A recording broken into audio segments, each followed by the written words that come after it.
நம்முடைய மகான்கள் ஞானிகள் சொல்லக்கூடிய விஷயங்களை வச்சு பார்க்கும்போது இந்த வாழ்க்கைன்றது கொஞ்சம் எளிமையான விஷயந்தான். ஆனால் நம்ம எல்லோருமே அதை கஷ்டமாக மாற்றிக்கிறோம். அது காரணம் நம்ம தான் வச்சுக்கோங்களேன். வாழ்க்கைன்னா வேறு எதையோ நம்ம நினச்சிக்கிட்டோம்.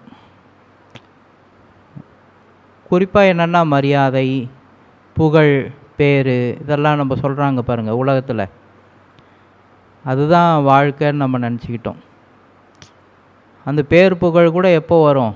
நிறைய சமுதாயத்தில் என்ன சொல்லித்தராங்க நமக்கு? ஏய், நல்லா படித்து பெரிய வேலையில் போயிடு, அப்போ தான் இந்த 4 பேர் மதிப்பாங்க. நிறைய காசு பணம் இருந்தால் தான் 4 பேர் மதிப்பாங்க. வள்ளல் பெருமான்லாம் என்ன பிஸ்னஸ் பண்ணார்? அப்படி பார்த்தா நம்ம வீட்டில் சாமி ரூமில் யார் ஃபோட்டோ இருக்கணும்? டாட்டா பிர்லா இல்லை அவங்க ஃபோட்டோ தானே வச்சுருக்கணும்.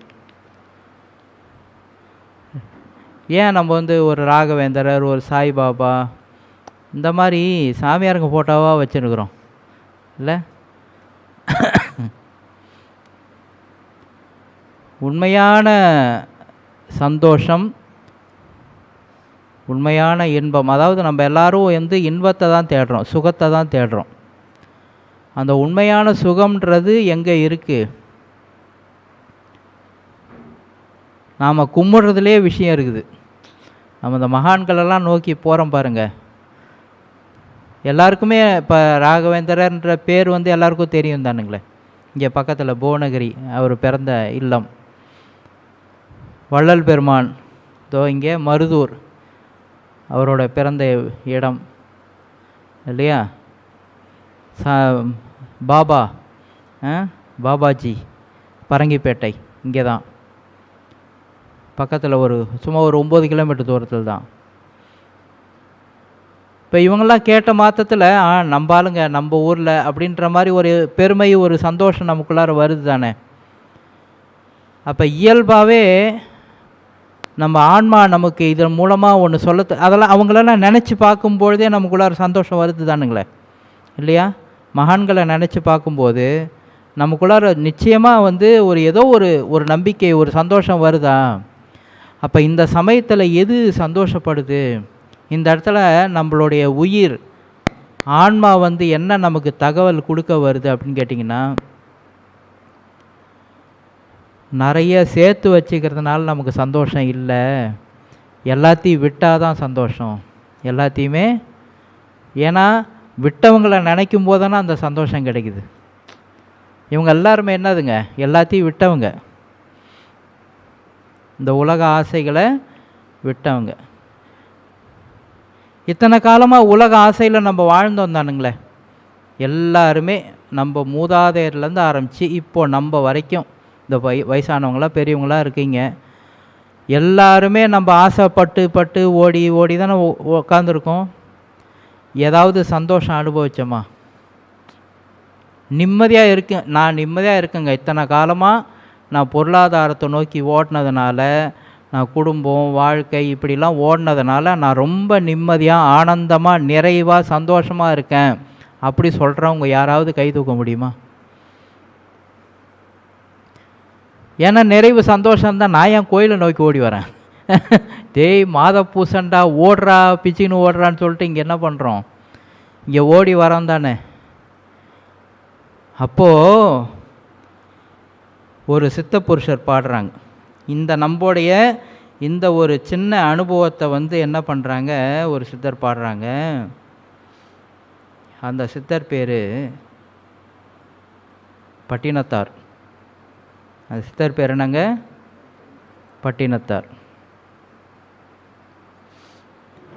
மாடுண்டு கன்றுண்டு மக்கள் உண்டென்று மகிழ்வதெல்லாம் கேடுண்டு எனும்படி கேட்டுவிட்டோம். என்னது? மாடு கன்று மக்கள் என செல்வங்கள் இருப்பதாக மகிழ்வது இறுதியில் துன்பத்தில் முடியும் என்று உணர்ந்து விட்டோம். உணர்ந்துட்டோம் தானே? தெரிஞ்சிடுச்சு தானே? எனவே மனமே நிலையற்ற இவற்றிற்காக மகிழாதே. நிலை இல்லாத இதுக்காக நீ என்ன பண்ணாத, திரும்ப திரும்ப அதில் தான் சந்தோஷம் இருக்குது, அதில் தான் இன்பம் இருக்குன்னு திரும்பவும் திரும்பவும் போய் மாட்டிக்காத.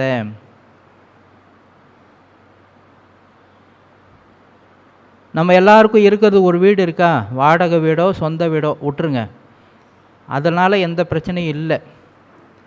ஏதோ ஒரு வீடு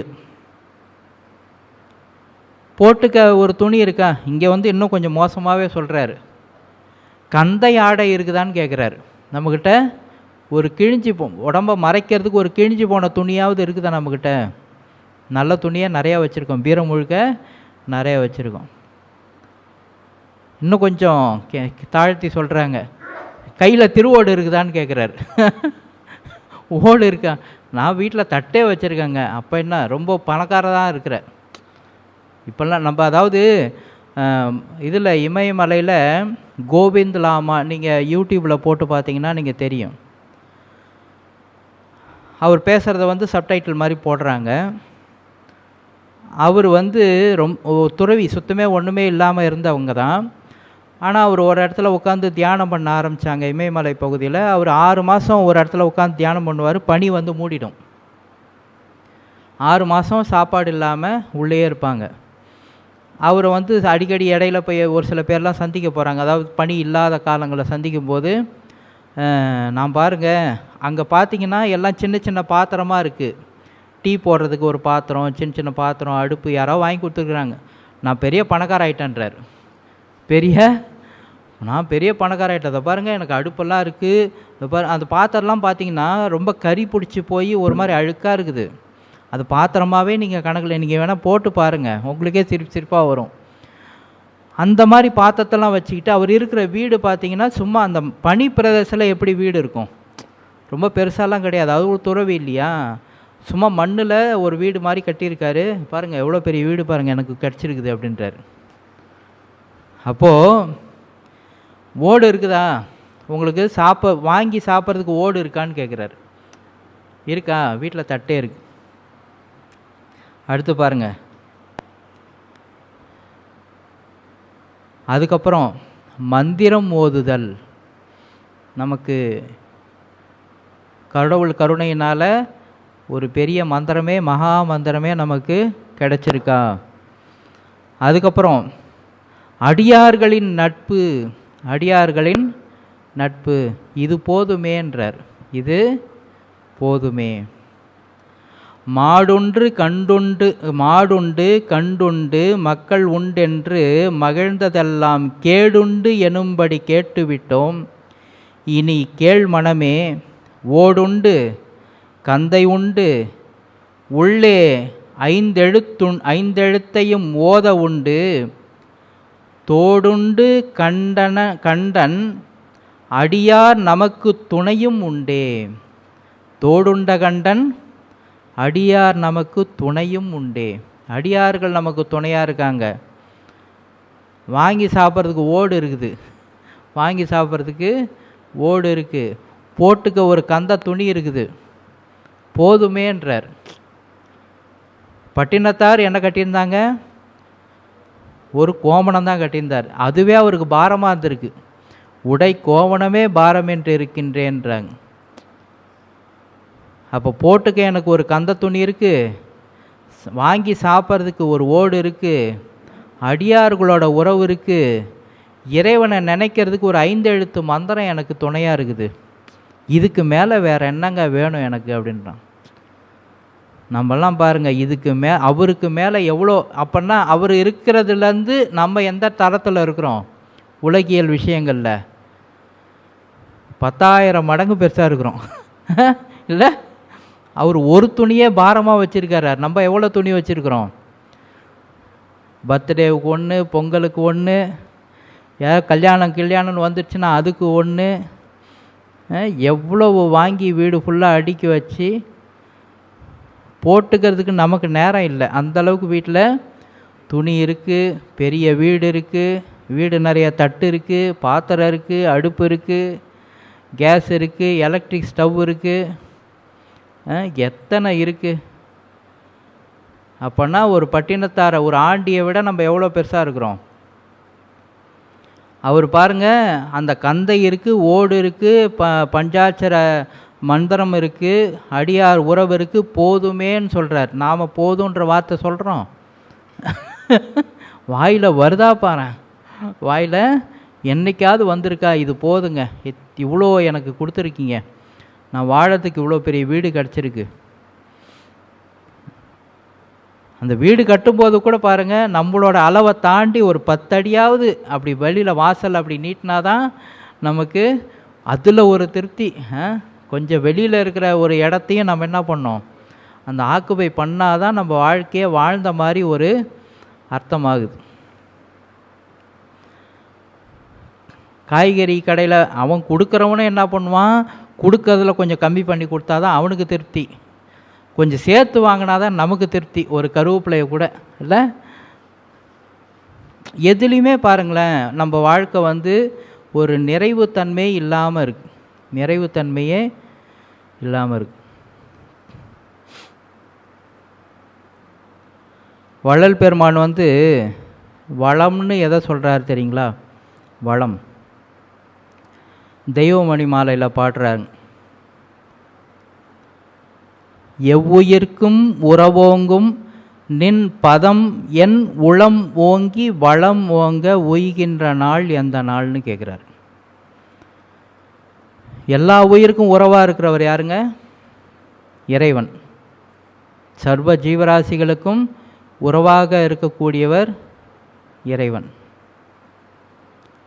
அந்த இறைவனுடைய திருவடியில் என் மனம் போய் பதியணுமா. எவ்வுயிர்க்கும் உறவோங்கும் நின் பதம் என் உளம் ஓங்கி வளம் ஓங்க உய்கின்ற நாள் எந்த நாள். இறைவனோட திருவடியை நினச்சாதான் நமக்கு வளமே உண்டாகுன்றாங்க. இப்போ நம்ம வளமைன்னு சொல்லிகிட்டு இருக்கிற எதுவுமே என்ன கிடையாதுங்க, வளமே கிடையாது. ஏன்னா வளம்னா என்னங்க, சந்தோஷமாக இருக்கணும்ல. வளமைன்னா என்னதுங்க, நம்ம எப்பயுமே சந்தோஷமாக இருக்கணும். வளமாக இருக்கிறவங்க சந்தோஷமாக இருக்கணும். சந்தோஷம் இருக்கா? இருக்கா? எல்லாரும் சிரிக்கிறோம் இல்லை? அப்போ இத்தனை காலமும் நம்ம என்ன பண்ணிட்டோம், காலத்தை வளமே இல்லாத விஷயங்களை நோக்கியே ஓடி ஓடி காலத்தை வீணாக கழிச்சிட்டோம்.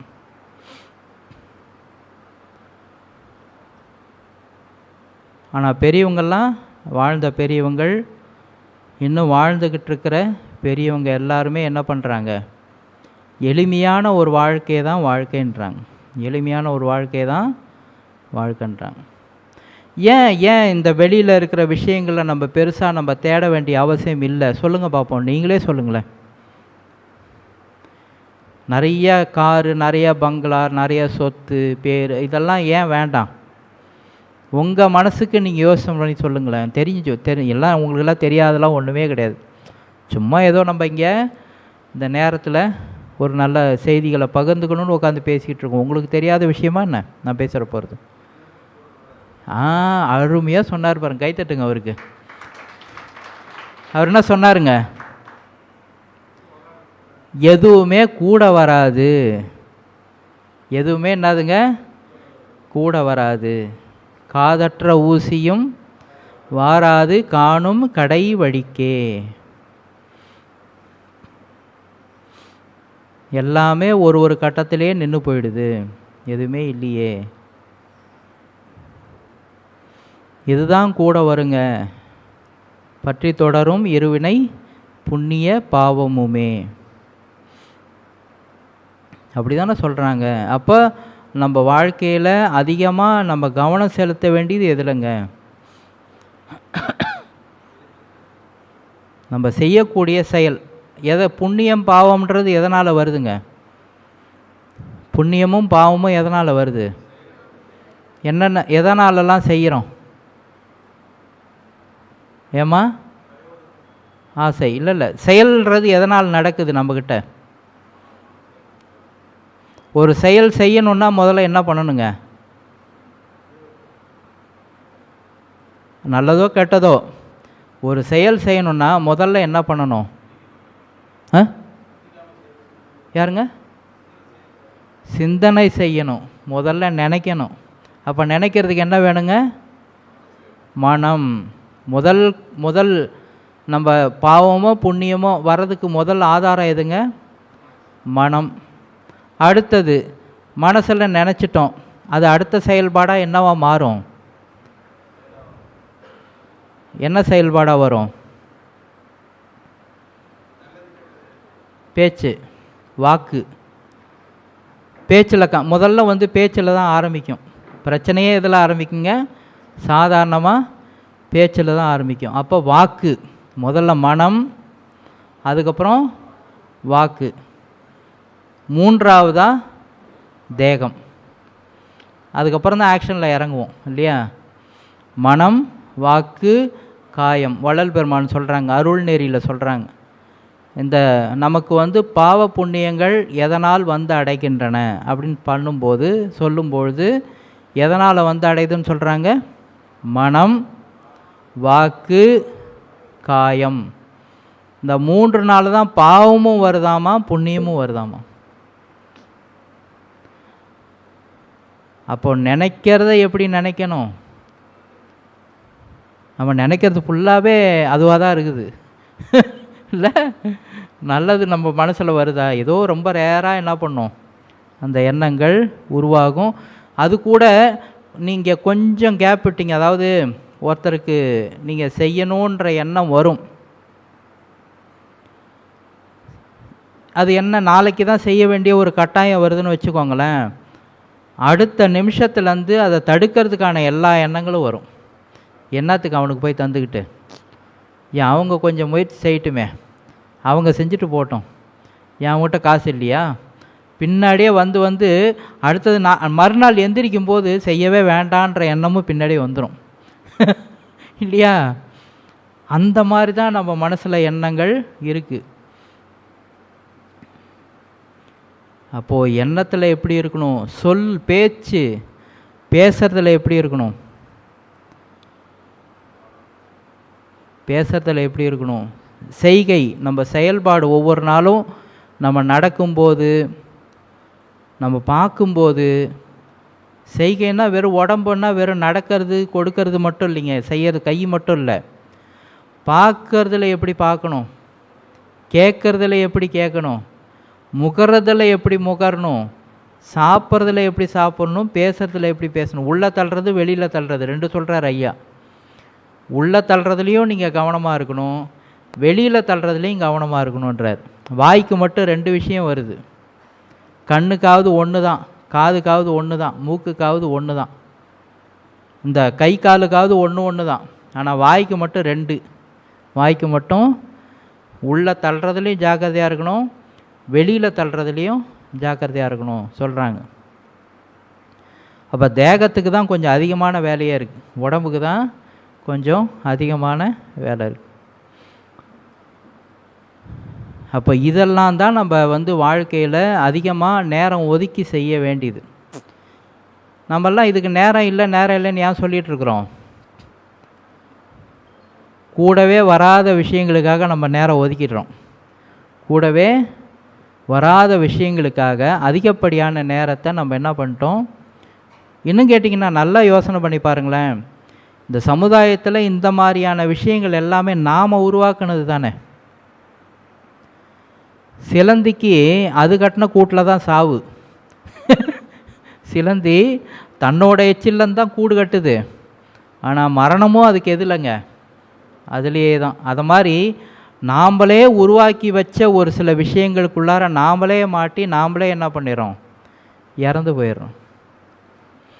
அது சும்மா ஒரு சமுதாய செயல்பாட்டுக்காக ஒரு சில விஷயங்களுக்காக நம்ம என்ன பண்ணது? உருவாக்கி வச்சது.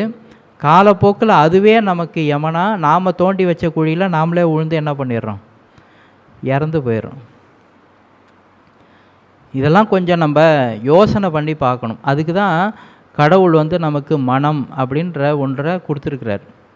இந்த மனதை கொண்டு ஒவ்வொரு நாளும் வீட்டில் ஒரு அரை மணி நேரமாவது உக்காந்து நம்ம எதை நோக்கி போயிட்டுருக்கோம், நம்ம இவ்வளோ பெருசாக எல்லாத்தையுமே செஞ்சுக்கிட்டு இருக்கோமே, ஏன் நம்ம வாழ்க்கையில் நிம்மதின்ற ஒன்று இல்லாமல் இருக்குது, நிம்மதியாக அடையிறதுக்கு, சந்தோஷமாக வாழறதுக்கு என்ன வழி, இதெல்லாம் கொஞ்சம் யோசனை பண்ணி பார்க்கணும். இன்னும் கேட்டிங்கன்னா பொதுவாக சொல்லுவாங்க கோயிலே அதுக்காக தான்வாங்க. கோயில்ன்றது எதுக்காக அப்படின்னா அங்கே போய் உட்காந்து 10 நிமிஷம் உட்காரணும்னு சொல்லுவாங்கல்ல, தேங்காய் பழம் சாப்பிட்றதுக்கு இல்லை. அங்கே போய் உட்காந்து நம்மளை பற்றி நாம் யோசிக்கிறதுக்கான ஒரு வாய்ப்பாக அதை பயன்படுத்திக்கணும். ஏன்னா வீடுன்னா அது அந்த வேலை அது முடியாதுன்னு வச்சுக்கோங்களேன்.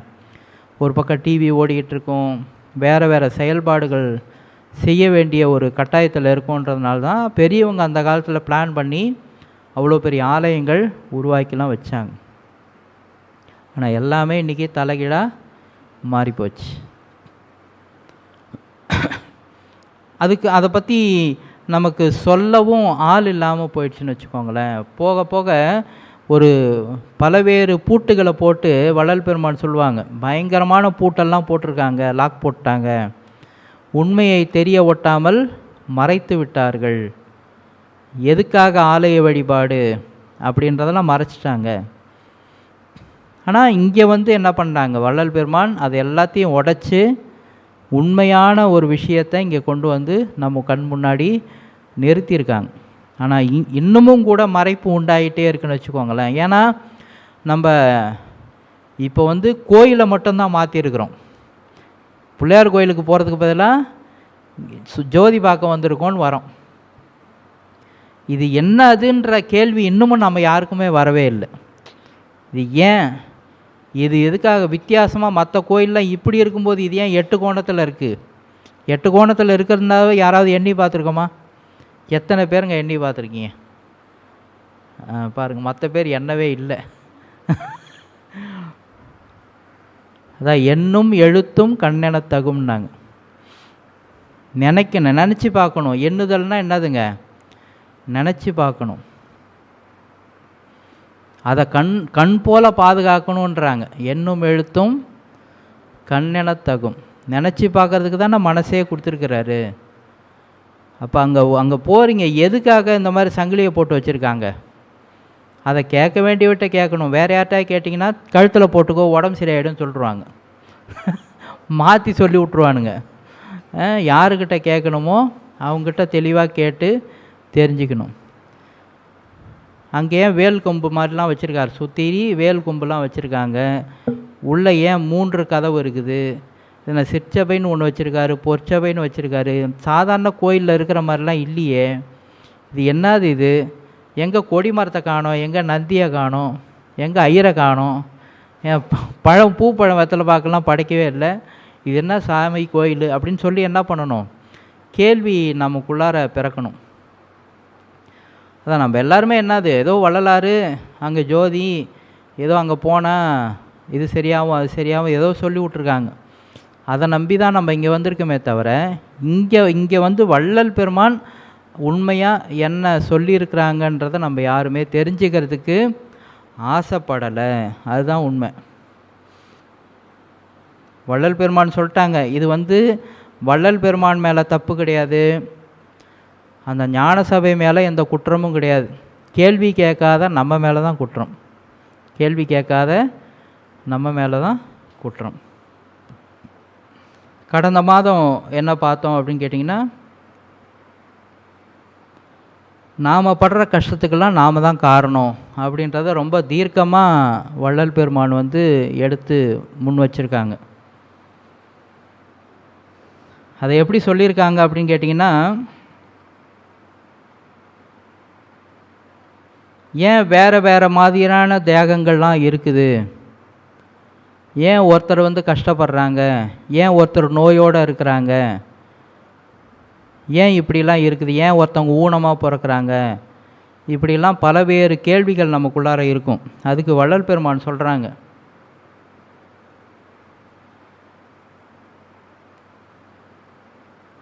இயற்கை இது இயற்கை போல அப்படின்னு சொல்லி நம்ம ஒரு முடிவுக்கு பார்த்தோம்னா, இயற்கைனா என்னன்னு சொல்கிறார். இயற்கைக்கு வள்ளல் பெருமான் ஒரு டெஃபினேஷன் கொடுக்குறார், வரையறை கொடுக்குறாங்க. எக்காலத்திலும் வேறுபடாமல் ஒரு தன்மையாக இருத்தல் வேண்டும். எக்காலத்திலும் வேறுபடாமல் ஒரே தன்மையாக இருக்கிறதுக்கு பேர் தான் இயற்கை. அப்போ நாம் இயற்கைன்னு சொல்லிக்கிட்டு இருக்கிற இந்த மரம், செடி, கொடி, மலை, அருவி, காடு இதெல்லாம் இருக்குது பாருங்கள், அதுவே இயற்கை கிடையாது. ஏன்னா எக்காலத்திலும் ஒரு தன்மையாகவா இருக்குங்க.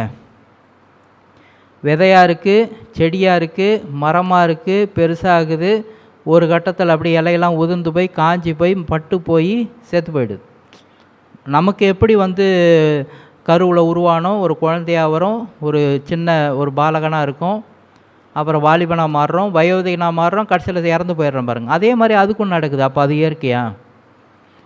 ஆனால் இயற்கைக்கு என்ன பேர் வச்சுருக்காங்க ஐயா? வள்ளல் பெருமான் என்ன வரையறை கொடுக்குறாங்க? எக்காலத்திலும் வேறுபடாமல் ஒரு தன்மையாய் இருத்தல் அப்படின்றார். அப்படி இயற்கைன்றது, இயற்கை ஒரு தன்மையாக இருக்கக்கூடிய ஒரு பொருள் வேறு வேறு குறையுடைய பொருள்களை உருவாக்குமா? இப்போ நீங்கள் நல்லா படிச்சிருக்கீங்கன்னா படிக்காத பசங்களையா உருவாக்குங்க? ஒரு ஆசிரியர் நல்லா படிச்சிருக்காருப்பா, அவர்கிட்ட படிக்கிற பசங்கள்லாம் மக்கா இருக்கிற பசங்களாக இருப்பாங்க. எப்படியாவது என்ன பண்ணணும், எந்த வித முயற்சி செஞ்சாவது ஒரு மக்கா இருக்கிற பையனை கூட பாஸ் பண்ணுற அளவுக்கு உயர்த்தி விடுவார் தானே. அப்படி இருக்கும்போது இயற்கைன்றது எக்காலத்திலும் வேறுபடாமல் ஒரு தன்மையாக இருக்கக்கூடிய ஒரு பொருள், அந்த ஒரு பொருள் ஊனமாக இருக்கிற ஒரு உடம்பையும், நோயோடு இருக்கிற ஒரு உடம்பையும், ஏழ்மையோடு இருக்கிற ஒருத்தனையும் படைக்குமா? அப்போ அந்த வார்த்தை அடிபட்டு போச்சு. அப்படி ஒரு தன்மையாக இராமல் பல வேறு வகைப்படுதலால் இயற்கை அல்லவென்றும். சரி, கடவுளோட சம்மதம் போல, கடவுள் இச்சை அப்படி இருக்குது, கடவுளோட விருப்பம் அது மாதிரி இருக்கிறதுனால அவங்க ஊனமாகவும் ஏழையாகவும் வறுமையிலையும் நோயோடவும் அப்படிலாம் பிறந்திருக்காங்க அப்படின்னு பார்த்தா, கடவுள் கருணையும் நீதியும் உடையவராதலின். கடவுள் எப்படிப்பட்டவருங்க? கருணை வாய்ந்தவர். அருட்பெருஞ்சோதி அருட்பெருஞ்சோதி தனிப்பெருங்கருணை அருட்பெருஞ்சோதின்னு நம்ம சொல்கிறோம் பாருங்க. அதுக்கு வள்ளல் பெருமான் கொடுக்குற விளக்கம் என்ன தெரியுங்களா? அநேக பேர் அநேக விளக்கம் கொடுப்பாங்க. வள்ளல் பெருமானே விளக்கம் கொடுத்துட்டார். பெரிய தயவுடைய அறிவுன்ட்டார். பெரிய தயவுடைய அறிவு, அது ஒப்பற்ற பெருந்தயவுடைய பேரறிவு அப்படின்ட்டார். ஒப்பற்ற பெருந்தயவுடைய பேரறிவு. சரி, அதை இன்னும் நம்ம நல்லா தெளிவாக புரிஞ்சுக்கணும் அப்படின்னா, இப்போ ஒன்றும் இல்லை, உங்களுக்கு கால் இல்லையா அப்படின்னு ஒரு கேள்வி கேட்டால் நீங்கள் என்ன சொல்லுவீங்க? இருக்குன்னா இருக்குன்னு சொல்லுவோம், இல்லைன்னா இல்லைன்னு சொல்லுவோம், அவ்வளோதானே. ஒன்றும் அதை பற்றி ஒன்றும் பெருசாக இருக்காது. கை இல்லையா அப்படி இருக்குன்னா இருக்குன்னு சொல்லுவோம், இல்லைன்னா இல்லைன்னு சொல்லுவோம். உங்கள்கிட்ட பணம் இருக்கா அப்படின்னா இருக்குன்னா இல்லைன்னு சொல்லுவோம், இருக்குன்னா இருக்குன்னு சொல்லுவோம், இல்லைன்னா இல்லைன்னு சொல்லுவோம். அறிவு இருக்குதா அப்படின்னு கேட்டேன் அப்படின்னா என்ன வரும்? பயங்கரமான கோபம் வந்துடும். ஐயோ, அப்போ அறிவுன்றது எப்படி, என்ன சம்மந்தப்பட்ட விஷயங்க அது? இப்போ கை இருக்கா கால் இருக்கான்னு கேட்டால் கூட நமக்கு கோபம் வராது, அது ஒரு அவமரியாதையாகவும் நம்ம நினைக்க மாட்டோம். பணம் இருக்கா இல்லையான்றதை கேட்டால் கூட அந்தளவுக்கு ஒன்றும் பெருசாக நம்ம எடுத்துக்க மாட்டோம். என்ன, ஏன்னா சம்பாதிச்சிக்கலாம், கொஞ்சம் முயற்சி பண்ணோன்னா சம்பாதிக்கலாம். அறிவு இருக்கான்னு கேட்டால் நம்ம என்ன பண்ணோம்? யாரை பார்த்து என்ன வார்த்தையாக கேட்டால் அப்படின்னு சொல்லி நம்ம என்ன பண்ணிவிடுவோம்? சண்டைக்கே போயிடுவோம்ல. இப்போ அறிவுன்றது தன்மானம் சம்பந்தப்பட்ட ஒரு விஷயம், தன்மானம் சம்பந்தப்பட்ட ஒரு விஷயம். ஆனால் அறிவுன்னா என்னதுங்க? அறிவுன்னா என்னது? இப்போ கால் இருக்கா இல்லையான்றதை நீங்கள் என்ன பண்ணலாம்? எப்போ கோபம் வரும்னு பார்த்தீங்கன்னா, ஆவணங்கள் காட்டி நிரூபிக்க முடியாத விஷயங்களுக்கெல்லாம் நமக்கு கோபம் வந்துடும். ப்ரூஃப் பண்ண முடியாத விஷயங்கள் இருக்குது பாருங்கள், அதுக்கு டென்ஷன் ஆகிடுவோம். ஏன்னா நம்மக்கிட்ட அதுக்கு என்ன கிடையாது, ஒரு ஆதாரம் கிடையாது. இப்போ உதாரணத்துக்கு கால் இருக்கா, இல்லையா அவங்ககிட்ட கால் இல்லையா, என்ன நீ சொல்ல வரத பார், என் சொந்த காலில் நான் நிற்கிறேன் அப்படின்னு காலை காமிக்கலாம். சொந்த காலில் நிற்கிறோன்ட்டு என்னோட காலை காமிக்கலாம். கவனம் இங்கே இருக்கட்டும், அங்கே ஏதோ ஒன்று நடக்கட்டும். கால் இருக்கா இல்லையான்றதை நம்ம என்ன பண்ணலாம்? காமிச்சு ப்ரூஃப் பண்ணலாம். கை இருக்கா இல்லையான்றதை காமிச்சு ப்ரூஃப் பண்ணலாம். பணம் இருக்கா இல்லையான்றதை காமிச்சு ப்ரூஃப் பண்ணலாம். அறிவு இருக்கா இல்லையான்றதை என்ன பண்ண முடியாது, அப்போ அதுக்கு என்னங்க ஆவணம்? எல்லாம் அமைதியாக உட்காரலாம், பேசக்கூடாது, நடுவில் யாரும் ஒருத்தருக்கு ஒருத்தர் பேசிக்கூடாது, சைலண்ட்டாக போய் உட்காந்துருங்க. அறிவு இருக்கா இல்லையான்றத எப்படிங்க ப்ரூஃப் பண்ணுறது? யாருக்காவது அதுக்கு விடை தெரியுமா? ஏயா?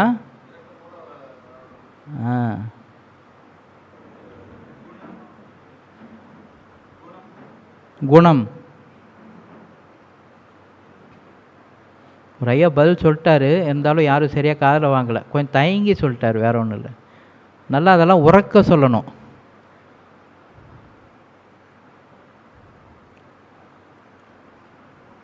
புதிதாக வந்திருக்கிறவர்களுக்கும் இந்த கேள்வியை கொஞ்சம் யோசனை பண்ணி பதில் சொல்லுங்கள். ஒருத்தருக்கு அறிவு இருக்கா இல்லையான்றத எப்படி நீங்கள் ப்ரூஃப் பண்ணுவீங்க? இல்லை உங்களுக்கே எனக்கு அறிவு இருக்குது அப்படின்றத எப்படி நம்ம நிரூபிப்போம்? குணம். வேற இது வரைக்கும் யோசிச்சிருப்போமா? அறிவு இந்த மாதிரி விஷயங்கள் யோசிச்சிருப்போமா? ஒருத்தருக்கு அறிவு இருக்கா இல்லையா? ஏன்னா அறிவுன்னா நம்ம என்ன நினச்சிட்டோம், ஸ்கூலுக்கு போய் இந்த மேக்ஸு, இங்கிலீஷு, தமிழ், இலக்கணம், இலக்கியம் இதெல்லாம் படிச்சுட்டு இப்போ செய்யுள்லாம் எழுதுகிறாங்க, கவிதையெல்லாம் எழுதுகிறாங்க, ஒரு பாலம் கட்டுறாரு, ஒரு கம்ப்யூட்டரில் வேலை செய்கிறாங்க அப்படின்னா அவங்கெல்லாம் அறிவுடையவங்கள் நம்ம நினச்சிருக்கோம் இல்லையா? இதை தான் நம்ம அறிவுன்னு நம்ம நினச்சிக்கிட்டோம். ஆனால் உண்மையாக அறிவுன்றது எப்படிங்க?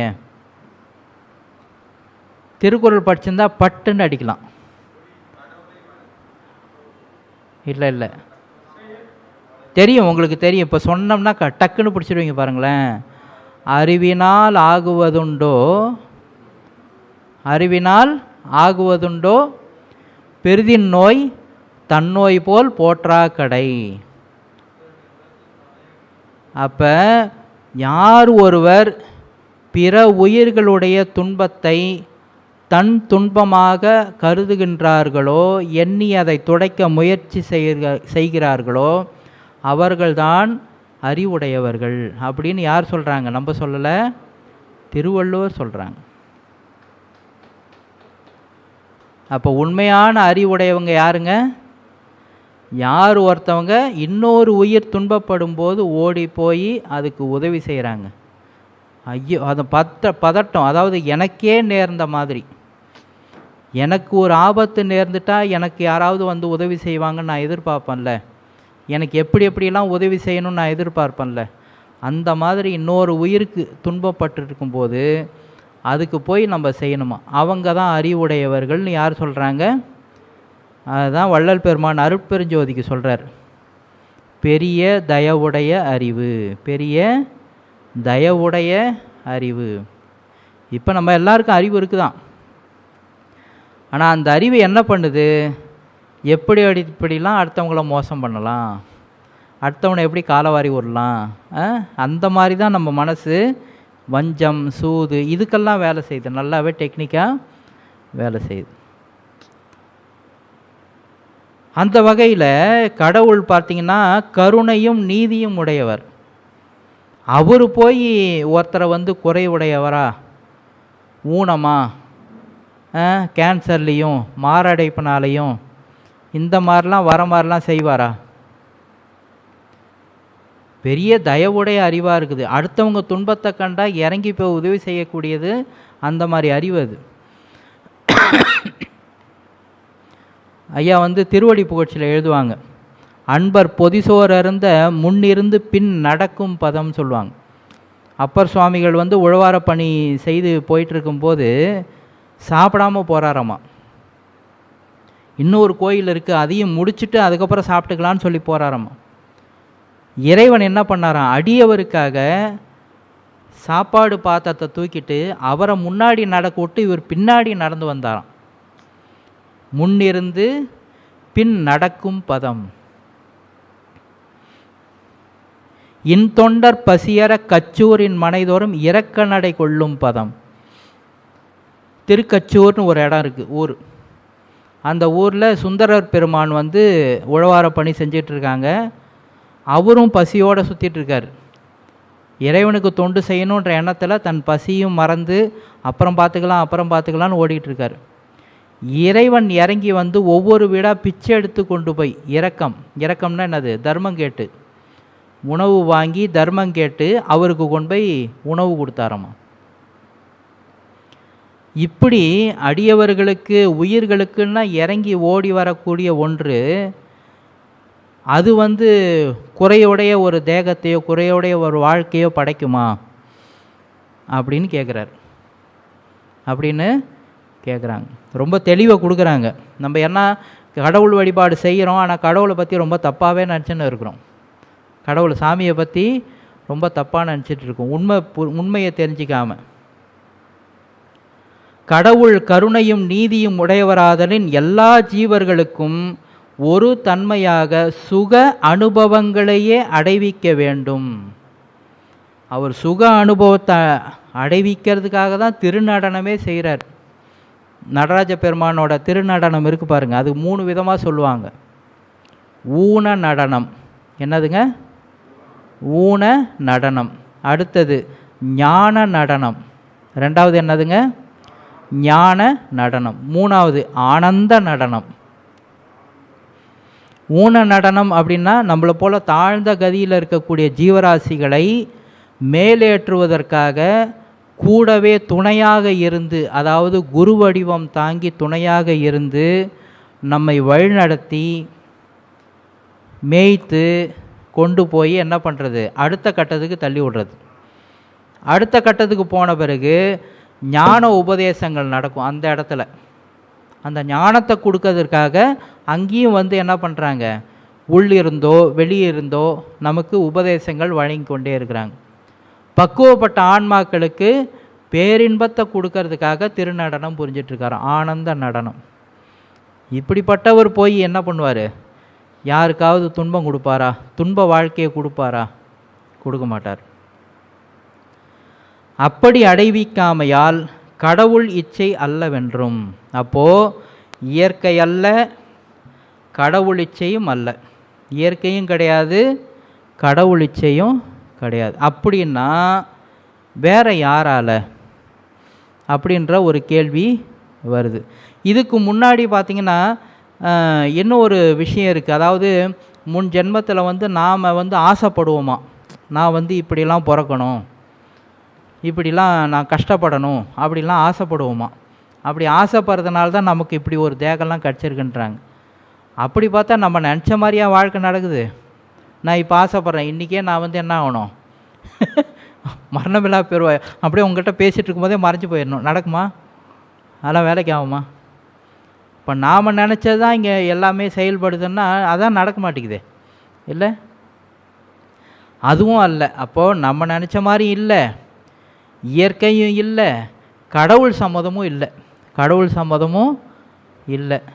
அப்படி இருக்கும்போது ஏன் அப்போ இத்தனை பேதங்கள் அப்படின்னு பார்க்கும்போது தான் சொல்கிறாங்க, கடவுள் அருளால் சிருஷ்டித்த முதல் சிருஷ்டியில் தமது இயற்கை இன்பத்தை அனுபவிக்கும்படி விதித்த விதிகளை பழமையாகிய மலவாசனையால் முயற்சி தவறினபடியால் அந்த அனாதி மலவாசனையின் முயற்சி பேதங்களால் பின் பல தேக போகங்கள் இரண்டாவது சிருஷ்டியில் நேரிட்டது என்றும் பிரமாணித்து அறிய வேண்டும். முதல்ல மனுஷ தேகம்னு ஒன்று வந்துச்சு பாருங்க. அப்போவே இறைவன் ஏன் அந்த தேகத்தை படைச்சாராமா, தன்னுடைய இன்பத்தை அடைந்து ஆன்மாக்கள் அனுபவிக்க வேண்டும் அப்படின்றதுக்காகத்தான் வந்து இந்த மனுஷ தேகத்தை உருவாக்கினாராமா முதல்ல. ஆனால் நாம் முன் பிறவிகள்லாம் புல்லாகி பூடாயெல்லாம் பிறந்திருந்த பாருங்க, அந்த மல வாசனைகள் நமக்கு இருந்து நம்மளை அந்த முயற்சிக்கு போக விடாமல் திரும்ப கீழே பிடிச்சி இழுத்து விட்டுருச்சு. நாமளும் அறியாமையினால், அறிவில்லாமல் நாம் சாப்பிட்றது, தூங்கிறது, இனவிருத்தி பண்ணுறது, இந்த மாதிரியான உலக போகங்கள்லேயே நம்ம உழன்று மேல் விஷயங்களை அனுபவிக்காமல் நம்ம முயற்சி தவறிட்டோமா. அதனால் வேண்டி தான் என்ன பண்ணிடுச்சு, அடுத்தடுத்த பிறவிகளில் வேறு தேகங்கள் உண்டாச்சுன்ற. அப்போ எல்லாத்துக்கும் காரணம் யாருங்க, நாம் செஞ்ச ஒரே ஒரு தப்பு என்னது? இறை இன்பத்தை அனுபவிக்க முயற்சி செய்யாமல் இந்த உலக இன்பங்கள்லேயே உழன்றதான் இதுதான் காரணம். அதாவது மனுஷ தேகம் கிடைச்சும் உலக விஷயங்களை அனுபவிக்கிறது ஓரறிவுலேருந்து 5 அறிவு வரைக்கும் எல்லாமே அனுபவிக்குது. சாப்பிட்றது, தூங்கிறது, இனவிருத்தி பண்ணுறது. ஏன் இன்னும் கேட்டிங்கன்னா, சந்ததி விருத்தினால என்ன தெரியுங்களா? சந்ததி விருத்தி. சந்ததி விருத்தின்னா என்னது? ரொம்ப முக்கியமான இடம் அது. இதெல்லாம் யாருக்குமே தெரியல, அதை பற்றி யோசிக்கவும் இல்லை. ஒரு ஆடு குட்டி போச்சுன்னா குட்டி போடும். அது என்ன குட்டி போடும்? ஆட்டுக்குட்டி தானே போடும். அந்த ஆட்டுக்குட்டி தானே போடுங்க. உங்களுக்கே சிரிப்பு வருது இல்லை இந்த கேள்வி கேட்டான்? ஆடு இல்லை, கடைசியில் நீங்கள் யோசிப்பீங்க பாருங்கள். ஆடு என்ன பண்ணுது? ஆட்டுக்குட்டி போடுது. அந்த ஆட்டுக்குட்டி என்னவா வளரப்போகுது? ஆடாக தான் வளரப்போகுது. அதில் எந்த சந்தேகமும் இல்லையே. சத்தியமா? Right okay. ஒரு மாடு கன்று தான் போடும். அதுவும் என்ன ஆக போகுது? ஒரு வாழை மரம் ஒரு வாழைக்கன்றை தான் ஈன போகுது. ஒரு வாழை, ஒரு பூவன் வாழையோ இல்லை பேயன் வாழையோ எடுத்துக்கிட்டிங்கன்னு வச்சுக்கோங்களேன். அந்த தாய் வாழைக்கிட்ட இருக்கக்கூடிய அத்தனை பண்புகளும் எதுக்கிட்ட இருக்குங்க? இந்த கன்றுக்கிட்டையும் இருக்கும் தானே, இல்லையா? ஒரு மனுஷன் குட்டி போடுறான், மனுஷனாவா இருக்குது?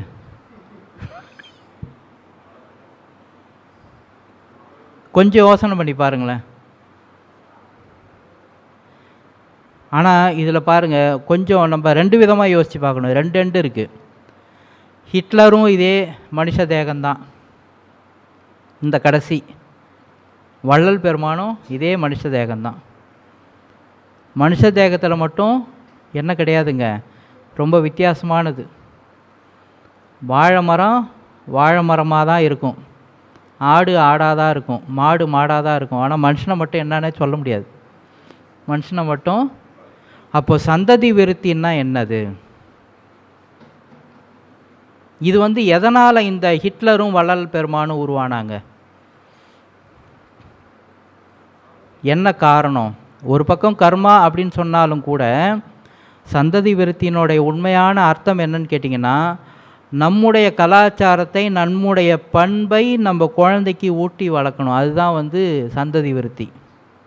சும்மா குழந்தை பெற்றுக்கிறது இல்லை. அப்படி பார்த்தா பண்ணி கூட தான் 10 குட்டி போடுது, இல்லை நம்மளை விட அதிகமாக பெற்று போடுது இல்லை. அப்போ எது சந்ததி விருத்தியினுடைய நோக்கம் என்னங்க? நோக்கம் என்னன்னு கேட்டிங்கன்னா, இப்போ குருமார்கள்லாம் அந்த காலத்தில் வாழ்ந்திருப்பாங்க, திருமணமும் பண்ணி வாழ்ந்தாங்க. நம்ம அகத்தியர் இவங்கெல்லாம் நீங்கள் கேள்விப்பட்டிருப்பீங்க. ஆனால் தன் துணையாக இருந்தாலும் கூட எப்பொழுது ஒரு குழந்தையை ஈண்டெடுப்பாங்கன்னா, தன்னுடைய இந்த கலையை, யோக கலையை தான் சமாதியான பிறகும், தான் மறைந்த பிறகும் அந்த கலை தொடரணும், இந்த சமுதாயத்துக்கு போய் சேரணும். அதுக்காக வேண்டி என்ன பண்ணாங்க? ஒரு உயிரை உருவாக்குறதுக்கு தான் ஒன்று சேர்ந்தாங்க. வேறு எதுக்காகவும் இல்லை, வேறு எந்த ஆசையுமே அவங்களுக்கு கிடையாது. இதுதான் சந்ததி விருத்தி. இதான் ஆதியில் அப்படி தான் இருந்துச்சு. ஆதியில் போக போக போக போக அது வேறு மாதிரி மாறிடுச்சு. மிருகத்தை விடவும் இன்றைக்கி கீழான நிலைமையில தான் இருக்கிறோம். ஸோ இப்போ மற்ற ஜீவராசிகளுக்கும் இந்த மனுஷ தேகத்துக்கும் உள்ள வித்தியாசமே என்னென்னா, மற்ற ஜீவராசிகள் விஷயத்தில் எல்லாமே சரியாக எல்லாமே முடிஞ்சாச்சு. 5 புலன் வேலையும் நடந்தாச்சு. சாப்பிட்டது, தூங்குறது, இனவிருத்தி பண்ணது, டிஃபெண்டிங் அதாவது சண்டை போட்டுக்கினது. ஆடு மாடு எல்லாமே என்ன பண்ணுது? தன்னோட வாழ்வாதாரத்துக்காக போராடிக்குது. ஒரு நாய் இன்னொரு நாயை அந்த தெருவுள்ளார வர விட மாட்டேங்குது. அதெல்லாம் முடிச்சாச்சு. இப்போ நாமளும் அதே பிரச்சனை தானே பண்ணிகிட்ருக்குறோம். நாய் தெரு சண்டை போடுதுன்னா நம்ம என்ன பண்ணுறோம்? நாட்டுக்கு நாடு சண்டை போட்டு கிடக்குறோம். எங்கள் வீட்டில் நீ வந்துட்டியா, உங்கள் வீட்டில் நான் வந்துட்டேனா? இந்த பூமியே யாருக்குமே சொந்தம் கிடையாது. சும்மா நம்ம என்ன ஆகுதுங்க, இங்கே வாழ்ந்து நாம் அனுபவங்களை பெறுவதற்காக, அனுபவங்களை பெறுவதற்காக இந்த பூமியை நமக்கு ஒரு உபகார கருவியாக கொடுக்கப்பட்டிருக்கு. இங்கே வந்து நமக்கு சொந்தம்னு கிடையாது, இங்கே எதுவுமே நமக்கு சொந்தம் கிடையாது. அதனால தான் அறம் பொருள் இன்பம் வீடுன்னு ஒன்று வச்சாங்க. எது வீடுங்க? முக்தி சித்தி நிலை தான் நமக்கு சொந்த வீடு. முக்தி சித்தி நிலை தான் முக்தி பேரு. இந்த பிறவியை கடந்த ஒரு நிலை இருக்குது பாருங்கள். இப்போ வள்ளல் பெருமானில் அடைஞ்சிருக்காரு பாருங்க, அதுதான் வந்து நிரந்தரமான ஒரு வீடு. இங்கே வந்து நிரந்தர வீடு கிடையாது. இந்த பூமின்றது ஒரு சத்திரம். பூமின்றது ஒரு சத்திரம். சத்திரம்னா என்னதுங்க? பொதுவாக நம்ம சத்திரம் சாவடிலாம் சொல்லுவோம்ல, சத்திரம்னா என்னதுங்க? வருவாங்க, ஓய்வு எடுப்பாங்க, ஒரு உணவு சாப்பிடுவாங்க, அதுக்கப்புறம் போயிடுவாங்க இல்லையா? அப்படி தான் நம்ம எல்லாம் இருக்கோம். எங்கள் தாத்தா வந்தாங்க, தங்கினாங்க, உணவெல்லாம் அருந்தினாங்க, என்னென்னமோ பண்ணாங்க, அதுக்கப்புறம் போயிட்டார். என் அப்பா இருந்தார், வந்தார், தங்கினார், வேலைகள்லாம் பண்ணார், போயிட்டார். இப்போ நான் இருக்கிறேன், வந்தேன், ஏதோ பொழப்பு நடத்திட்டு இருக்கிறேன். நான் ஒரு நாள் நான் என்ன பண்ண போகிறேன்னு தெரியாது. இவ்வளோ தான். நம்ம எல்லாருமே இங்கே வந்து என்ன பண்ணுறாங்க? ஒரு சத்திரம் மாதிரி தான் இது. இந்த பூமின்றது இங்கே வந்து நமக்கான சொந்த இடம் அப்படின்னு ஒன்று கிடையவே கிடையாது. என்னங்க நீங்கள் என்ன ஒரு 25 ஏக்கரு 25 ஏக்கர்ன்றேன், நம்ம வீட்டோட அளவு என்னங்க இருக்கும்? ஒரு நார்மலாக சொல்லுங்களேன், ஒரு குடும்பத்துக்கு ஆன வீட்டோட அளவு ஐயா 5 சென்ட்டு 6 சென்ட்டு அது மாதிரி வச்சுக்கோங்களேன். 5 சென்ட்டு 6 சென்ட்டுக்கே நம்மளுதுன்னு சொல்லி போராட்டின்னு கிடக்கிறோம். அது நம்ம சொத்துன்னு சொல்லி கிடக்கிறோம். ராஜராஜ சோழன், நெப்போலியன், இவங்கெல்லாம் நாடாக என்னோடதுன்னு கொண்டாடினாங்கல்ல, வென்றாங்கல்ல. எங்கே அவங்க? இப்போ அந்த இடத்த அவங்க வென்ற அந்த இடத்த இப்போ யார் ஆண்டுகிட்டு இருக்கா? யார் உரிமையை அனுபவிச்சிட்ருக்கா? யாரோ. இவ்வளோ தானே நம்ம வாழ்க்கை இங்கே. அதனால் இது எதுவுமே நிரந்தரம் இல்லை, இது எதுவுமே நிரந்தரம் இல்லை.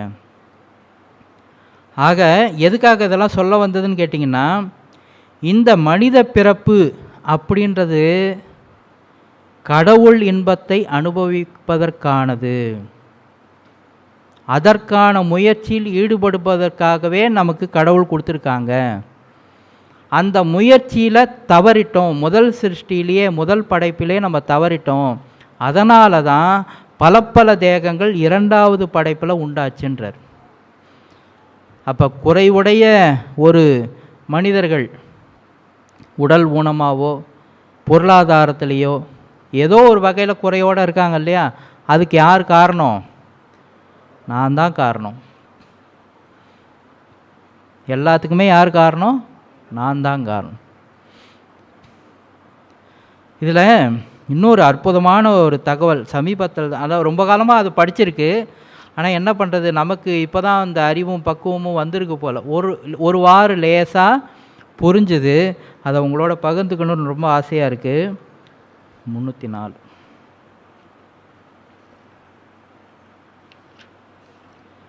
வள்ளல் பெருமான் வந்து தமிழ் மீ இழ் இந்த 3, இந்த தமிழ்ன்றது ஒரு சொல் இல்லைங்களா? இந்த சொல்லுக்கு ஒரு விளக்கம் கொடுத்துருக்காரு. வெறும் மீ இழ், இந்த 3 எழுத்துக்கு மட்டும் வள்ளல் பெருமான் விளக்கம் கொடுக்குறாங்க. அதில் தான்றது நம்ம பொதுவாக தமிழில் என்ன சொல்லுவாங்க? உயிரெழுத்து, மெய்யெழுத்து, உயிர் மெய் எழுத்துன்னு சொல்லுவோம்.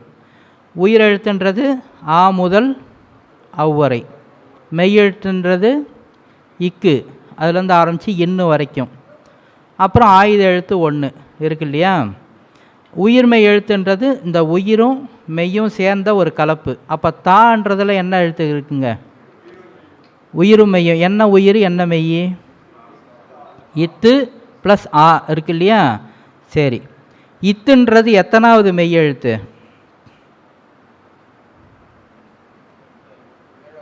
7வது மெய்யெழுத்து. 7வது மெய்யெழுத்து அப்படின்றத இங்கே என்ன குறிக்க வராருன்னு கேட்டிங்கன்னா, தசகாரியம்னு ஒரு இடம் இருக்குது. இந்த நூலில் இருக்குது. நன்றிம்மா.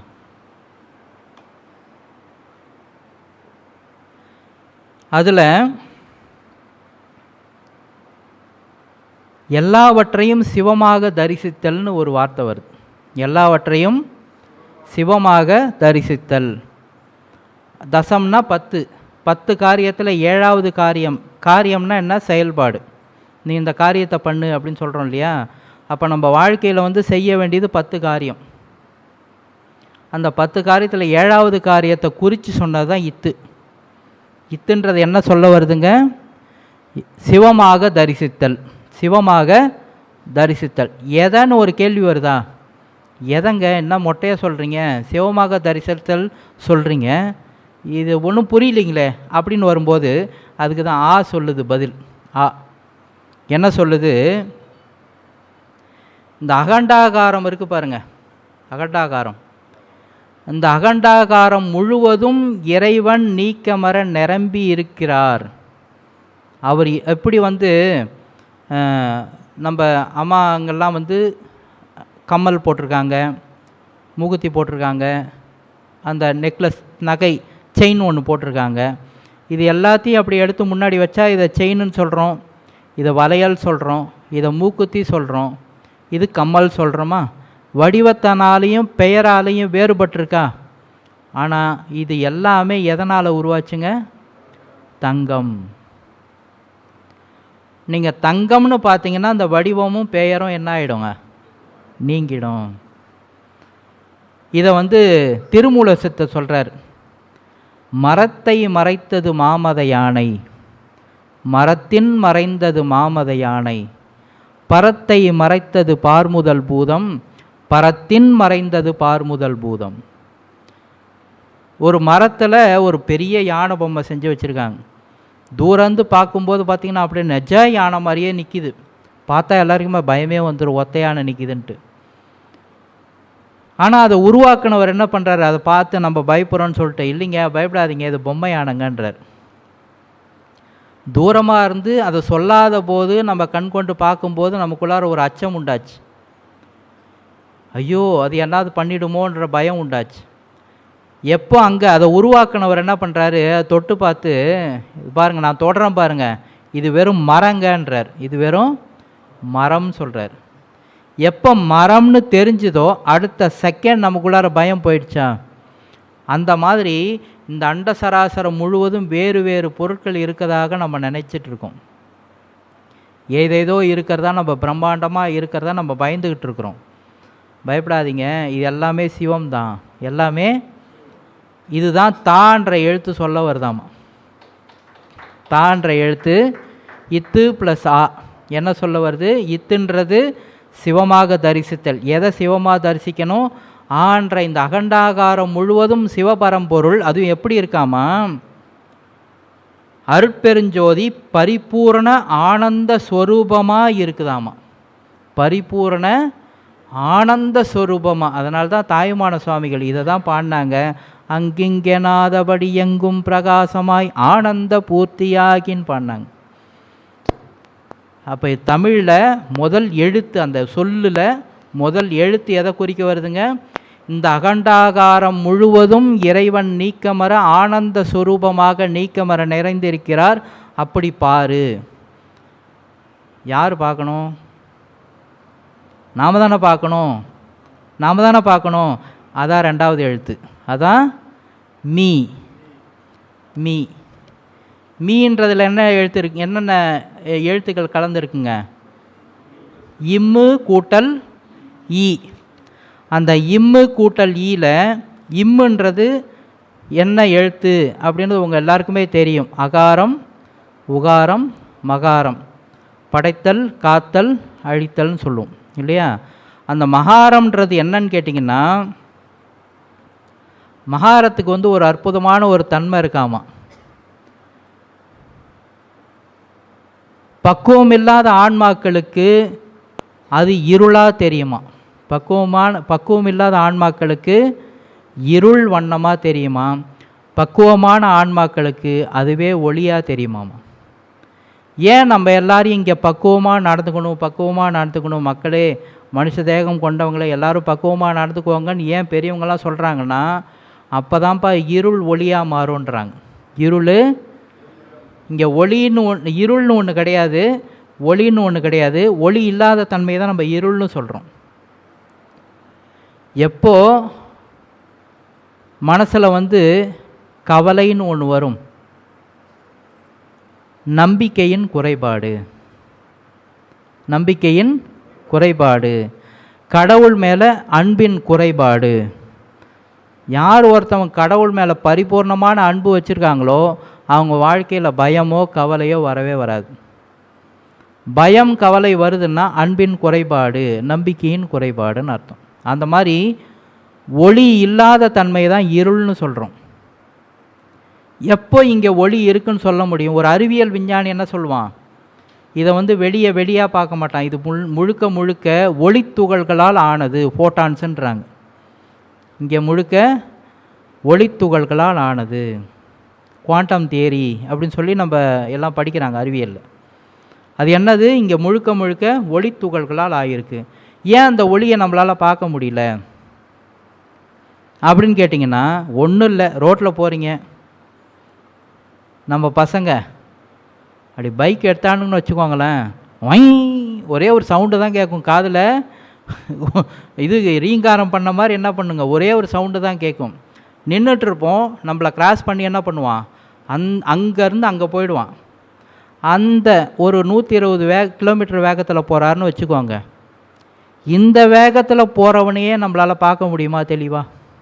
அவன் என்ன, பைக் நம்பர் என்ன, ஆள் எப்படி, ஏதாவது அடையாளம் கண்டுபிடிக்க முடியுமா? ஆனால் ஒளி பர் செகண்டுக்கு 3 லட்சம் கிலோமீட்டர் போகுது. 3 லட்சம் ஒரு செகண்டுக்கு. இப்படின்றதுக்குள்ளார எவ்வளோ தூரம் போயிடுதுங்க அதுங்க? 3 லட்சம் கிலோமீட்டர் வேகத்தில் போகுது. 120லேயே பார்க்க முடியல. 3 லட்சத்தில் எப்படி ஒளி நம்மளை கிராஸ் பண்ணுறதை பார்க்க முடியும்? நம்ம கண்ணுக்கான எல்லை அவ்வளவுதான். நம்ம கண்ணுக்கு ஒரு குறிப்பிட்ட அளவு வேகத்தில் போனால் மட்டும்தான் ஒரு நபரை நம்மளால் என்ன பண்ண முடியுங்க, பார்க்க முடியும். அதுக்கு குறைவாக போனாலோ அதிகமாக போனாலோ நம்மளால் பார்க்க முடியாது. அப்படி தான் அந்த குவாண்டம் தியரி சொல்லுது, இந்த உலகத்தில் ஒரு சில அணுக்கள் ரொம்ப கம்மியான வேகத்தில் போயிட்டுருக்குது, ஒரு சில அணுக்கள் பயங்கரமான வேகத்தில் போயிட்டுருக்குது. அதனால தான் ரெண்டுத்தையுமே நம்மளால் பார்க்க முடியல. அப்படி இங்கே மகாரம் அப்படின்றது பக்குவ ஆன்மாக்களுக்கு ஒளிவண்ண சதானந்தமாயும், பெத்தான்மாக்களுக்கு, பெத்தான்மான்னா பக்குவம் இல்லாத ஆன்மாக்களுக்கு இருள் வண்ண மல ரூபமாயும் இருந்து கற்பாந்த பிரளய முடிவின் சிருஷ்டி திதியாதிகளில் சிதான்ம சக்தியாகிய ஜீவனுக்கு அதிகாரணமாயும் அப்படின்னு சொல்கிறார். அது கொஞ்சம் படித்தோம்னா கொஞ்சம் புரியாத மாதிரி இருக்கும். சிம்பிளாக என்ன சொல்ல வராங்கன்னா, அந்த மகாரம்ன்றது பக்குவ ஆன்மாக்களுக்கு ஒளியாக தெரியுது, பக்குவம் இல்லாத ஆன்மாக்களுக்கு இருள் வண்ணமாக இருக்குது. ஈன்றது எத்தனாவது எழுத்துங்க? 3வது எழுத்து. அந்த 3வது எழுத்துன்றது என்ன சொல்ல வருதுன்னா, இந்த உலகத்தில் 3 விதமான ஆன்மாக்கள் இருக்குது. ஒன்று பக்குவ ஆன்மா, அபக்குவ ஆன்மா, பக்குவ அபக்குவ ஆன்மா. அந்த பக்குவ ஆன்மா, அபக்குவ ஆன்மா, பக்குவ அபக்குவம்னு சொல்கிறோம் இல்லைங்களா? இதை வள்ளல் பெருமான் எப்படி சொல்கிறாங்க, சகலர் விஞ்ஞானகலர் பிரளயாகலர்ன்றார். சகலர் விஞ்ஞானகலர், நம்மெல்லாம் சகலர், அதாவது எல்லா மலமும் சேர்ந்து இருக்கிறவங்க சகலர். ஒரு மலம் நீங்கியவர்கள் பிரளயாகலர், 2 மலம் நீங்கியவர்கள் விஞ்ஞானகலர் அப்படின்னு சொல்கிறாங்க. அந்த மாதிரி அந்த 2 மலம் நீங்கிய விஞ்ஞானகலர் இருக்காங்க இல்லையா, அதை குறிக்கக்கூடியது ஈ. ஆக மொத்தத்தில் அந்த கடைசியில் முடிவில் என்ன சொல்ல வராங்க, இம்மு கூட்டல் ஈ மீ அப்படின்னு இருக்கு இல்லையா, அது என்ன சொல்ல வருதுன்னா, என்னவே ஆதார ஆதேய கூட்டுறவால் என்றும் தோன்றி விளங்கும் சிதான்ம வர்க்கங்கள். நம்மெல்லாம் சிதான்ம வர்க்கங்கள், சித்தான்மா, அதாவது அறிவு, சித்துன்னா அறிவு, அறிவு சொரூபமாகிய நாம் எல்லோருமே சிதான்ம வர்க்கங்கள் பரபதி லட்சியமாகிய பூரண ஆனந்தத்திற்கு அனுபவிகளாக உரியவர்கள் என்று குறிக்கொள்ளல் வேண்டும். இந்த அண்ட சராசரம் முழுவதும் இறைவன் நீக்கமர நிறைஞ்சிருக்கார்ல, அதை அனுபவிப்பதற்கு தகுதியுடையவர்கள்ன்றார். அதை அனுபவிப்பதற்கு தகுதியுடையவர்கள் ஆன்மாக்களாகிய நம்ம எல்லாருமே. ஆனால் தகுதியுடையவர்களாக இருந்த போதும் அதை அனுபவிக்கணும்னா ஒரு வடிவம் ஒன்று வேணும்ல. அதில் ஸ்பெஷல் வடிவம் எதுன்னா அந்த மனுஷ தேகம். மீதி ஆன்மாக்களால் அது கொஞ்சம் கஷ்டம். அதுங்களுக்கு இப்போ ரேடியோவில் நம்ம டெலிவிஷன் மாதிரி பார்க்க முடியுமா? ஏன்னா அந்த தோற்றம் அப்படி, அதனால் ஒளி மட்டும்தான் கொடுக்க முடியும். ஆனால் டிவியால் மட்டும்தான் ஒளியும் கொடுக்க முடியும், ஒளியையும் கொடுக்க முடியும். அந்த மாதிரி இந்த மனுஷ தேகன்றது கொஞ்சம் ஸ்பெஷல். இதனால் மட்டும்தான் எல்லா ஜீவராசிகளுக்குமே அந்த தகுதி இருந்த போதிலும், உரிமை இருந்த போதிலும், அனுபவிக்கக்கூடிய தகுதி பண்பு எல்லாமே எதுக்கு இருக்குன்னா அந்த மனுஷ தேகத்துக்கு மட்டும்தான் இருக்குது. அப்போது இங்கே என்ன சொல்கிறாரு? தான்னா என்ன சொல்லுங்கள், உங்களுக்கு எந்த அளவுக்கு புரிஞ்சுக்குதுன்னு பார்ப்போம். இந்த அண்ட சராசரம் முழுவதும் இறைவன் நீக்கமர நிறைஞ்சிருக்கார். அது எப்படி நிறைஞ்சிருக்காங்க? ஆனந்த ஸ்வரூபமாக நிறைஞ்சிருக்காங்க. அந்த ஆனந்த ஸ்வரூபமாய் நிறைந்திருக்கக்கூடிய அந்த ஆனந்தத்தை அனுபவிப்பதற்கு உரிமை உடையவர்கள் யாருங்க? ஆன்மாக்களாகிய நம்ம எல்லாருமே. அதை குறிக்கிறது தான் மீ. இப்போ சரி, இதை உணர்ந்து நம்ம எல்லாருமே சாதனை செய்து அந்த பரிபூர்ண ஆனந்தத்தை அனுபவிக்கிறோன்றதுக்கு என்ன அடையாளம்? அனுபவிக்கிறோன்றதுக்கு என்ன அடையாளம்? அதுதான் இழு சொல்ல வருது.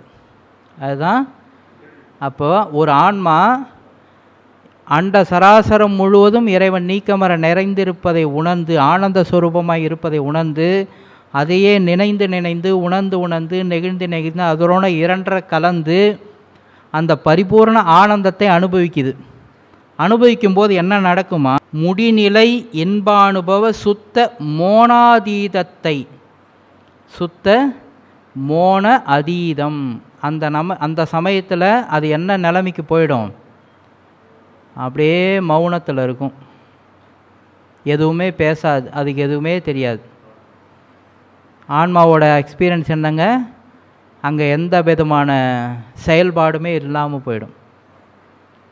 இந்த மூன்று நிலைகள், அதாவது கடவுள் இருக்கார், மீன்ற ஜீவான்மாக்களாகிய நாம் இறைவனை அனுபவிக்கும் போது ஏற்படக்கூடிய அனுபவ நிலை என்னங்க?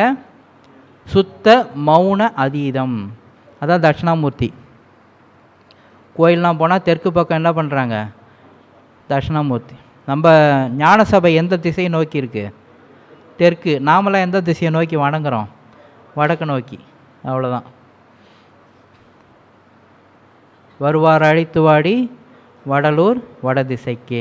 நாம் வடக்கை நோக்கி தென்னாடுடைய சிவனையை போற்றினாங்க. இப்போ தெற்கில் இருக்கக்கூடிய இறைவனை வாங்க வடக்கை நோக்கி வாங்கன்னு கூப்பிட்றோம். நாம் போக முடியாது, அவர் தான் வரணும். இதுதான் கான்செப்ட். அங்கே என்ன, எப்படி வழிபாட்டு முறையில் எப்படி வச்சுருக்காங்க? ஜீவான்மாக்களால் கடவுளை நோக்கி போக முடியாது, கடவுள் தான் இறங்கி வரணும்.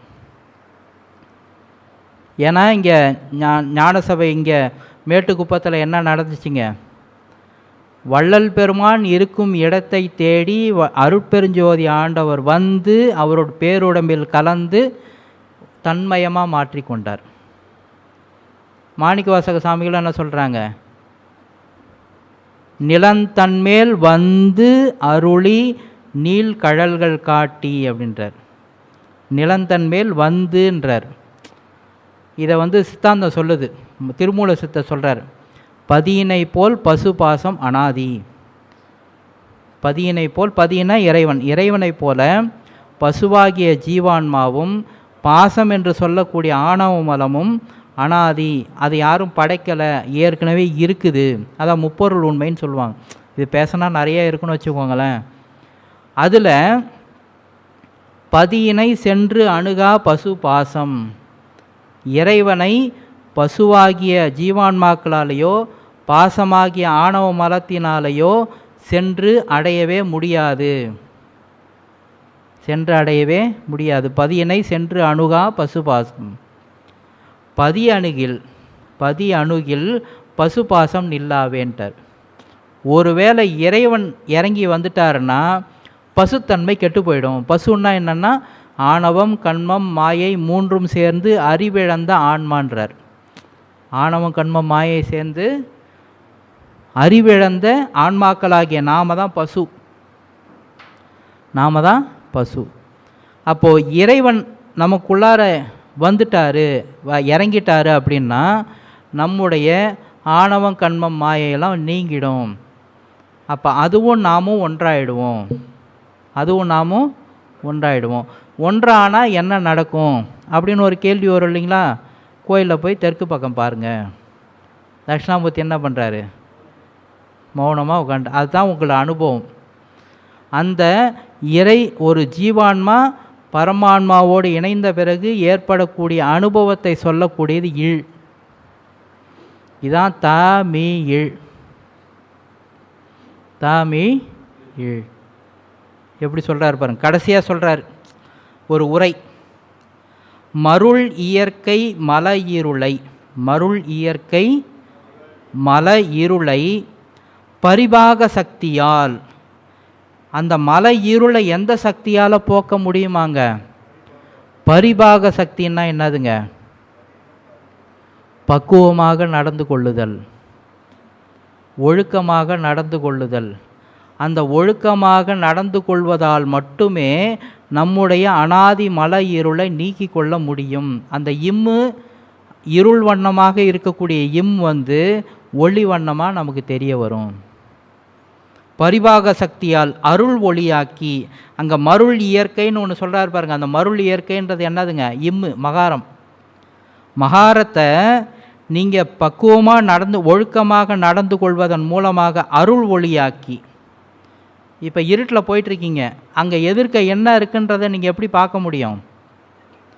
உங்கள் கையில் அந்த கரி, கார்பன் அதெல்லாம் போட்டு அதை ஒளியாக மாற்றுறீங்க. இருட்டை என்ன பண்ணுறீங்க?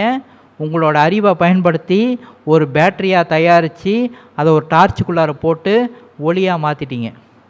அந்த ஒளியை மாற்றின பிறகு அதன் நோக்கம் என்ன? ஏன் டார்ச் தயாரித்தோம்? இருட்டில் போயிட்டு அங்கே என்ன பொருள் இருக்குன்னு பார்க்கறதுக்கு தானே. இங்கே பாருங்கள், அந்த இருளாக காட்சி கொடுக்கக்கூடிய அந்த மகாரத்தை பக்குவமாக ஒழுக்கமாக நடந்து கொள்வதன் மூலம் அருள் ஒளியாக மாற்றி அந்த அருள் ஒளியின்ற டார்ச்சை பயன்படுத்தி அதற்கு உள்ளீடான சிதாத்ம சித்கலா சக்தி என்னும் சுத்த ஆன்மாவானது. இப்போ நாம் எங்கே இருக்கிறோம்? அந்த இருட்டுக்குள்ளே தான் இருக்கிறோம்.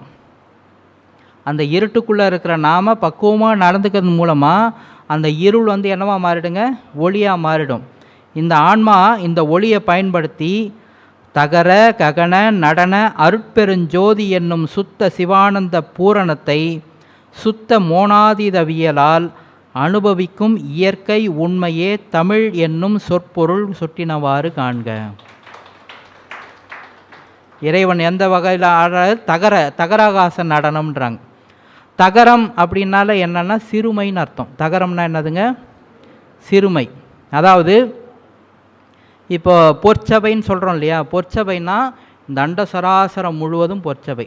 இப்போ இந்த இடம் இருக்குங்களா? இந்த இடம் இருக்குது. இதுக்கு என்ன பேருங்க? வெளி. அதாவது ஸ்பேஸ்ன்னு சொல்கிறோம் இல்லையா? இப்போ பாருங்கள், இப்போ இது ஒன்று உண்டாயிடுச்சா? இப்போ இந்த இடத்துல ஒன்று இருக்கா? இது என்னதுன்னு சொல்லுவோம்? இது உள்ளு. இது உள்ள, இது வெளியே. எப்போ வெளியின்னு ஒன்று உண்டாச்சு? உள் உண்டானதுனால தானே.